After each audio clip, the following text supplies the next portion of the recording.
সুন্দরবনে বাঘের দেখা, বাঘ দেখে খুশি পর্যটকেরা। কথা বলবো, আমাদের সঙ্গে রয়েছেন আমাদের প্রতিনিধি প্রিয়গোপাল মুখোপাধ্যায়। প্রিয়গোপাল, সুন্দরবনের কোন অংশে বাঘ দেখতে পাওয়া গেল?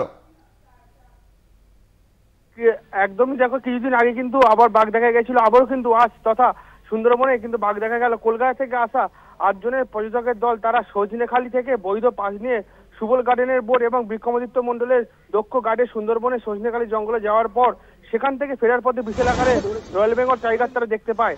সাথে সাথে তারা ক্যামেরাবন্দি করে, তারা এমন বিশাল আকারে রয়্যাল বেঙ্গল যে টাইগার, সেই টাইগার তারা দেখতে পেয়ে অত্যন্ত খুশি।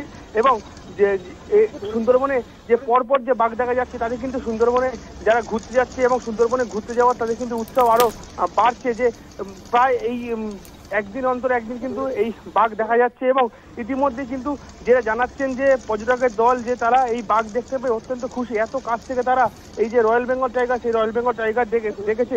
তেমনি প্রজনন ব্যবসার সঙ্গে যুক্ত যারা, তাদেরও কিন্তু রুজি রুটি এবং রোজগার বাড়ছে এই বাঘ দেখার জন্য পর্যটকদের। ধন্যবাদ। আমাদের সঙ্গে ছিলেন আমাদের প্রতিনিধি প্রিয়গোপাল মুখোপাধ্যায়।